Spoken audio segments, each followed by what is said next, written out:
mag-join dito sa arterium kasi una, maganda yung kanilang advocacy na tutulungan yung mga artists na kagaya ko na walang kakayahang may exhibit sa mga gallery na may bayad. Pangalawa, hindi lang akong natulungan, pati yung kapwa ko artist din na isama dito sa arterium na exhibit. Yun yung dahilan para naman makilala kami. At yun lang gusto naman ng mga artist na makilala sila. Nakatulong ang arterium sa amin.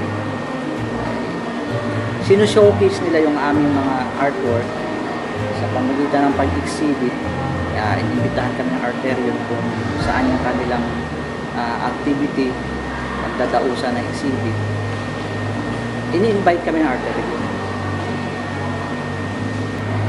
Ang experience ko ngayon sa pakiramdam ko nakakatuwa na parang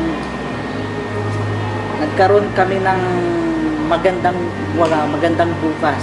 Naging lumiwanag yung aming pananaw sa pagpipinta na ipagpatuloy dahil dito sa arterium.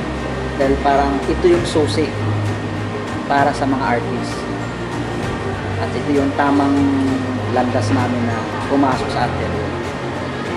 Ang arterium kasi po, bukod dun sa established po sila at registered sa SEC, parang wala kang alinlangan na baka kami lukuhin lang nga dito, gagamitin lang kami, di ba? Parang ganon, pansarili nilang interest. Pero sa arterium iba, hindi lang yung lumawak pa yung arterium, kundi para yun para sa mga iba't ibang larangan ng artist kagaya namin mga painter na tinutulungan. Maraming art form na sinasakupan nyo rin ng arterium para matulungan din. Masaya kami doon.